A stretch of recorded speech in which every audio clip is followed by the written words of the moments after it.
So, who wants to fire off the first question? Hang on, we need someone to help with the mic. We'll find someone. Okay. Sabrina, come. Here you go. We got a question? Yes. I actually got quite a powerful voice. Do them. Yeah, go on. With this 56-day rule for the permitted... Bit closer so that we can... yeah, it's on. Right, the 56-day rule. Yeah. Right.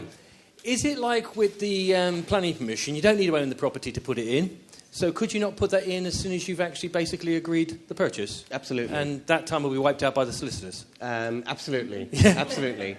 And if in theory, if the council don't respond, you've got it anyway. It's up to them to respond within that 56 days, and they can't extend it. Excellent. Thank you. Okay, so we have a question. We'll go right at the back. We'll get Sabrina to run a little bit. Yeah. Sorry, do you mind, just for the benefit of everybody else in the room, just repeat the question? Sorry, with PD, do the council notify neighbours like they would do for planning permission? They do notify them, but there's not much they can say about it. Because if it follows the criteria just say you can do it. That's the wonderful thing about it. And then we've got one here, and then we've got one at the front, so that'll make life a little bit easier. What's the threshold for the business rates, the fact that at this rate? They've just changed all the rules this April because with the business rates reassessment. So the threshold doesn't work like a sort of national threshold. So it basically needs to be under £15,000 rate value. And that varies from area to area what size of shop you can get for that £15,000. Okay. So that's what you've got to look at. 15,000. Yeah. Rateable value. If the rateable value is under £15,000 a year, a small business who's only got that one business premises gets 100% business rates exemption. How long? And forever. And it tapers down after that according to how big the shop is. So if it was a little bit bigger, then you might get 90% exemption and so forth until it winds down to zero. Should we take Louis at the back, and then we'll take the one at the front here? Hi. Other than Article 4 stopping you in your tracks in the first place, what is anything that may come up that will stop you from doing anything under permitted development? I love these questions because you're all thinking in the mindset of planning permission. And I know what planning permission is like. There's so many things that can stop you and trip you up. No. Article 4 direction is very rare for these sort of commercial to residential sort of opportunities. And the other thing is, when a council decides, like I mentioned St Albans, for example. St Albans, as I said, 360,000 square foot of office space has been lost in the last 2 years. In April this year, they are implementing an Article 4 direction to restrict further loss of office space to residential. But when they want to introduce it, they have to go through a consultation process, which they've done. That's about 3-6 months worth.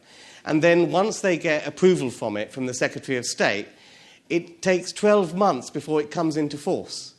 So they've announced in April that in St Albans, it will come into force in April 2018, that office to resi is, so it's so hard because every council has got to apply to the Secretary of State for the environment, or I've forgotten who the person is in that job now, but they have to go through a process which is not easy. So that's why there aren't many of them. So there really is not that much to stop you. The main permitted development is the C3 to C4. Which a lot of councils have just done blanket, which has prevented the whole HMO aspect. But there are lots of rights within development which you can still do. You have the right to do that and execute it unless they apply for an Article 4 to create an exemption. But even then, they have that timescale. I think people misunderstand what Article 4 is. Article 4 is a taking away of a right, an entitlement to do something which is entitled on national scale. But it's a specific right. You can't take away all your rights. So what most councils have done, as Vanish has said, is they've applied for Article 4 to do with taking away the right to make a normal house into an HMO without planning permission. You know, that does, just because they've got an Article 4 on that, it doesn't mean they've got an Article 4 on office to residential conversion. That's a separate Article 4 application for the council, as is shop to resi, as is 2 flats over a shop, and so on. Yeah? I suggest you download some of the documents to understand what rights you have and just get into that. It's just, again, everyone thinks planning, but permitted development is... the permitted... Well, it's the general... is it Public Development Order? GPDO is the thing to search for. And there are several of them. They're dated 2012, 2013, whenever they come out, and they list... They're fun reading, but it lists all the criteria is there, and you read up. It tells you what you can do without asking anyone. Those people in the council, they're very busy. It's best not to bother them. Up to you. I'll take that one than this one. Okay. William's been waiting patiently, so let's get him, and then we'll just...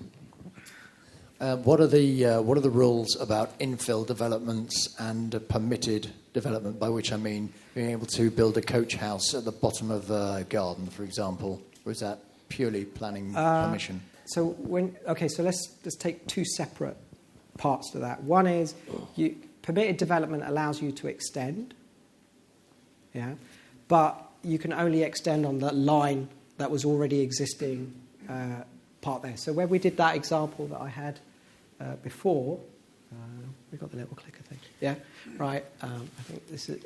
Are you looking over here? Where we were talking. That's an infill. Okay. So this would be classed as an infill. That would be part of using permitted development. Now, technically, this little corner bit here, you would need to get planning for, because that is not, you're not extending the existing envelope. Okay, so you will have permitted development rights to go back a certain number of metres. So if I did that, I could do that under PD, but that little bit of corner, I would have to get planning permission for. Does everyone understand that? Yeah. So you just have to then decide whether it's worth it or not, and how that does in terms of layout, etc. Right? Most people, depending on your garden layout, you should have no problem getting that planning part done. In reality, what you do is you do the bits that you could do PD with, and then while in parallel to that, you put in an application for that little corner. And by the time you get to actually build it all, it all comes in. So you definitely need planning permission then if you wanted to build, I don't know, a small coach house at the bottom of the garden, away from the house. Would it be a separate structure, and what would it be used for? Right, so that outbuildings. The technical term is this. We haven't covered outbuildings because it was sort of commercial to resi. But outbuildings is the usage has to be ancillary to the house. So it's a gym, it's an office, it's a snooker room, it's a man cave or whatever. What it can't be is a separate dwelling. That turns into beds in sheds and then there are a panorama program on you or something. Yes. So assuming that you did like an office or it's, as I said, a gym, that would be in your application that you put it through. So should we go to the back, and then we'll take some here at the front. Hello, thank you. For the strategy of using a rear of a shop for residential, if it's a leasehold premises, I'm assuming you need the consent of the freeholder. Yes, it does help to buy the whole freehold with these. It's important to see what is in your leasehold demise. So if your leasehold, with many shops, if you did buy the leasehold demise would include the yard. So if that is within your demise, then you have to get their consent, but you already have the rights to that space. But you do need their consent. It would be very rare that the yard would be outside your leasehold unit. But with all the stuff that I showed, because it's not just the shop, you're looking at the development opportunities with the whole thing, you really need the whole freehold to maximise the potential of those. Okay, thank you. Do you got Paul? We've got one at the front here. Getting plenty of exercise today. Hi. Do you have a view on light industrial, which is going to become under PD in October? I know not many people know. What's your view on how that may play out? I think I actually think the light industrial opportunity is actually to convert into office space. The trouble with light industrial is that it's location. You've got to get the right location. There are many of these units I'm seeing in industrial parks, and some people are converting them into residential because you can. And what they're ending up into slums. Because you can actually buy some sort of semi-warehouse type of place in some industrial park that's miles away from anywhere, convert it into a set of flats, and then bulk lease them back to the council, who put people on benefits in them. And there are people doing that, but you're creating slums. I think personally, I would convert those into office spaces, because the location isn't right for private rented housing or private sale in most cases. What do you? Oh, no, I agree. You would just end up finding that you run your test ads. The mistake that everyone makes is they just go through the same thing, they've got that, and they haven't booked 10 appointments. If you can't, get the right desirable people that are going to pay the premium rent based on an ad, all you've got to do is find the local coffee shop near to it. Right, and that's it. That's the test. What everyone does is, I can convert. Yes, you can, but you won't fill it, and it will always end up the most undesirable people will end up paying that, and you don't want to be there doing that for 10 years. Why don't we go at the back? Right at the back. Run. We'll just do back and forth. It'll be fun. I have a quick question regarding the commercial property. What about putting an extra floor? Yes, it is planning permission. Okay. That's the problem with that. Unless you do it purely within the roof void, and you just do roof lights to the rear, it will normally be planning permission. Because to maximise the space, you normally want to change the roof line. You want to make dormer windows and all of that. And to do that, that's under planning. So my advice is get started, get the deal. I mean, I showed one example on the slide of a Costa with a couple of flats above. In that one, the works were done under PD. But what was done was that the stairwell that services the flats actually goes up all the way to the roof, with the idea that at some point when we get round to it, we'll apply for planning permission to build a separate floor on the top.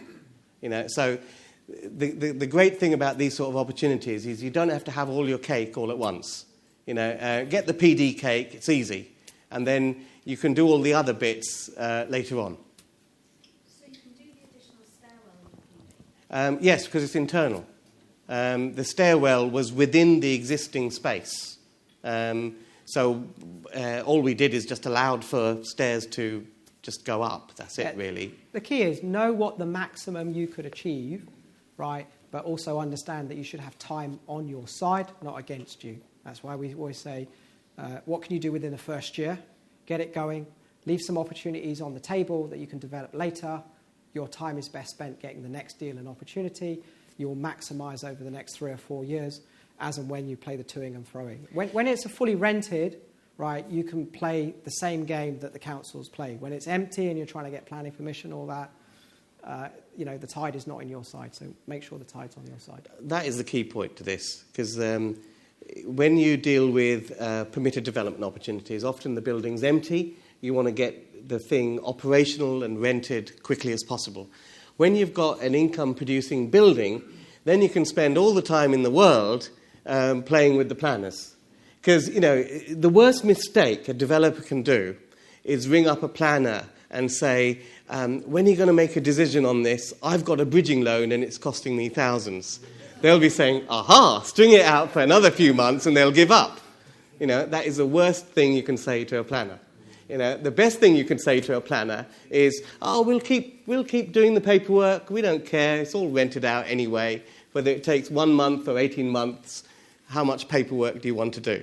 Yeah, and then have multiple applications, so you're not having to depend on one project. You know, that's the whole thing of get everything done in the first year, and then play the slow game between year 1 and 5, and move on to the next project. Should we move on to the next question? Yeah, right at the back, and then we'll come up the front here. Yeah. Oh, sorry. Hijacker here, but polite with it. Go. You might as well take the microphone. Sorry to interrupt. I was just going to say, so if you put in multiple planning applications for different schemes, yeah. Could you be at a disadvantage in that if you want the larger scheme, would the council then just approve the smaller one because it's easier and then say, no, you can't have the larger one? Does that make sense? No. Well, you do it different. You wouldn't do one larger because you're doing that language. It's just different. Yeah.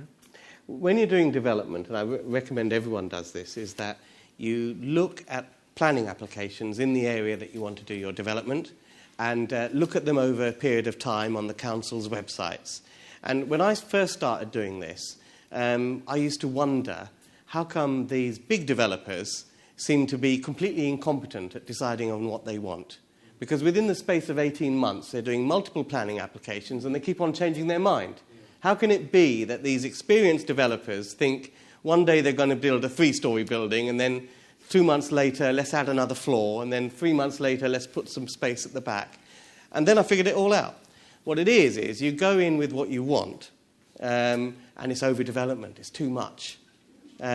You go in with what is reasonable, and then you go with, like a classic with house builders, is you build 2-story houses with roof lines which can take another floor. And then when you've got the planning permission for the houses, then you apply for dormer windows.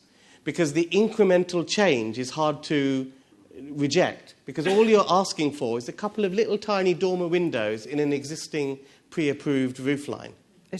Whereas if you did it all together, it's too much. So you do the planning applications in stages? Yes, bit by bit. It's the golfing game, right? It's a game. You don't need to have a hole in one. You just need to get the ball in the hole, right? Applications, depending on what you do, it's between £300 and £500 to hit the ball, right? So you just work out. That's the reason why you do multiple schemes, right? You win something, and then you just ask a little bit more.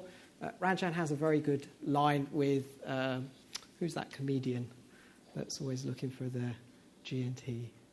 Go on, I've forgotten this line. Oh, okay. Anyway, off on a tangent. Right. So the thing is, don't ask for everything. Just ask for a little bit, and then the next bit you ask is a little bit more. Okay, and then it doesn't seem unreasonable. Yeah. Okay. Or you do the other strategy, which is you're going to overdevelop. They reject it, just so that you can then go. Oh, I know what he's saying. Yeah. He's talking about the classic. There's a classic Alan Partridge sketch where he goes into a bar and says, "What do you want to drink? I'll have a slice of lemon. Actually, I'll have a bit of tonic with that. No, actually, I'll have some gin. Actually, throw in some ice." And the bartender goes, "Oh, you mean a gin and tonic?" Yeah. You know, so it's bit by bit. It's incremental. You know, it's not asking for what you want directly. It's getting to the end game with several. So what we'll do, we'll take one last question, right, and then we'll. So the man waving right at the back. Will you choose? I leave it to someone else to decide. Go ahead. Angela's waving. Angela's been waving a long time, I think. Right. So we'll still stick around. So if anybody wants to ask questions, you can speak after we finish. But okay, this is not going to have supplementals, is it? No, it's about the equity fixed share. That was your first discussion with the property costings. Yep. Now, what you're saying is that for the searcher, the person who's searching or doing the closing, you're talking about 5k. Now, is that based on the money or the time that they put in? Because some people are putting in time for searching, or are you paying them up front 5k? It's your deal. Yeah. Right. So you can percentage split it out between. This was the money that people are putting in. Right. To cover certain aspects. Yeah. So, i.e. the investors putting £5,000 in for the person who's searching. Yes. So they would pay this percentage to the person who's searching. Yes. So you can have an agreement that says, hey, if I find this deal, generally the best way to do it is start with one investor putting everything in, because you can negotiate that accordingly. Yeah. Right. And you might say you can get you could get 40%, they can get 60%, right? If they put all of those items in, yeah. And then what you do is that once you've got that agreement, you can say, well, out of that 60% profit or whatever that number is, okay, we're going to allocate a little bit to the people who put in the 150 there. So the reason is you always want to negotiate with one investor, but as like part of a team, so that therefore you can see where their risk profile is going to be, right? And then work out whether you either pay them a fixed return based upon putting some money in, or a share of the profit, and then which role they want to play. At a later date, right? yeah. And then you can work out whether they put in 5k, 25k, 50k, or 100k. Or time. Or time. Well, you're going to put in time. So you need to make sure that you're looking for someone who's got a resource that you don't have. If you've got time, don't go looking for another person with time. We'll just have headaches. Look for somebody, right, that has the balance, right, which has got the money. So the middle column is what you're looking for investors to do. But it can be the other way around. You know, you can have that part there. Okay.